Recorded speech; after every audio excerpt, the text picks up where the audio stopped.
আচ্ছা বলেন তো বাংলাদেশের বর্তমানে সবচেয়ে বড় সেলিব্রিটি কে? হ্যাঁ, আগে এক সময় কিন্তু সাকিব আল হাসান বাংলাদেশের সবচেয়ে বড় সেলিব্রিটি ছিল, বাট বর্তমানে কিন্তু চিত্রটা পাল্টাই গেছে। বর্তমানে আমাদের শাকিব খানই কিন্তু সবচেয়ে বড় সেলিব্রিটি আমি মনে করি। কারণ আপনি একটু চিন্তা করেন, শাকিব খানের যেই কন্টেন্টই আসে সেটাই কিন্তু ভাইরাল হয়। কি কারণে? কারণ শাকিব খানের কন্টেন্ট আসলে মানুষেরা সেটা নিয়ে আলোচনা করে, তাই না? এরকমই কিন্তু শাকিব খানের নতুন একটা কন্টেন্ট বের হয়েছে, বেসিক্যালি একটা মিউজিক ভিডিও, যেটা নিয়ে সোশ্যাল মিডিয়াতে তুমুল আলোচনা হইতেছে। যে মিউজিক ভিডিওটার নাম হলো জয়ধ্বনি। আর এই মিউজিক ভিডিওটা দেখে আমি একদম ছিটকে গেছি। কি ছিল ভাই এটা? মানে এই লেভেলের প্রোডাকশন কোয়ালিটি বাংলাদেশের কোনো মিউজিক ভিডিওতে এটা কিন্তু ভাবাই যায় না। এই মিউজিকের প্রোডাকশন কোয়ালিটি কিন্তু একদম ইন্টারন্যাশনাল লেভেলের হয়েছে।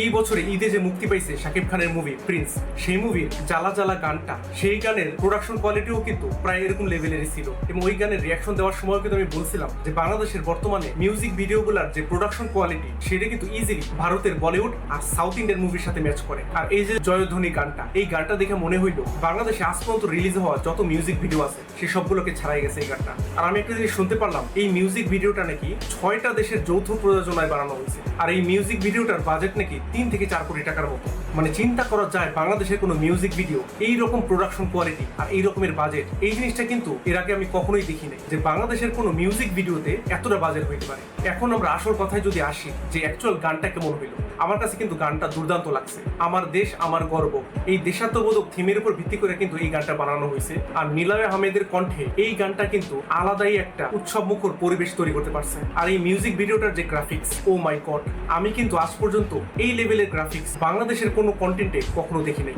বাংলাদেশে এর আগে আমি যত কন্টেন্ট দেখছি সেটা মিউজিক ভিডিও বলে কিংবা মুভির ক্ষেত্রেও ভিজুয়াল কোয়ালিটি কিন্তু খুব বেশি একটা ভালো হয় না, বা গ্রাফিক্সও তেমন বেশি একটা ভালো হয় না। বাট এই মিউজিক ভিডিওটার যে গ্রাফিক্স আর যে ভিজুয়াল কোয়ালিটি, এটা দেখলে কিন্তু আপনি মুগ্ধ হয়ে যাবেন। আর শাকিব খানের কথা কি বা বলবো, শাকিব খানকে এখন প্রতিটা কাজে এতটা বেশি কনফিডেন্ট মনে হয়, এই কারণে এখন শাকিব খান যাই করে না কেন সেটাই কিন্তু দেখতে ভালো লাগে। আর এইখানেও কিন্তু আমার কাছে মনে হয়েছে শাকিব খান তার 100% পারফরমেন্সই দিয়েছে। এখানে শাকিব খানের লুকস, কস্টিউম আর যে ড্যান্স কোরিওগ্রাফি, সেটা কিন্তু আমার কাছে অসাধারণ লাগছে। সেই সাথে আমি বলবো ব্যাকগ্রাউন্ড ড্যান্সাররাও এখানে খুব ভালো কাজ করছে। সো সবকিছু মিলিয়ে আমি বলবো যে এই গানটা কিন্তু একদম ইন্টারন্যাশনাল লেভেলের গান হয়েছে।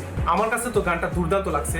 আপনাদের কাছে এই গানটা কেমন লাগছে সেটা কিন্তু অবশ্যই কমেন্ট করে জানাতে ভুলবেন না। আর এই মিউজিক ভিডিওটাতে আমার রেটিং থাকবে 8 out of 10। আজ আসি, আল্লাহ হাফেজ।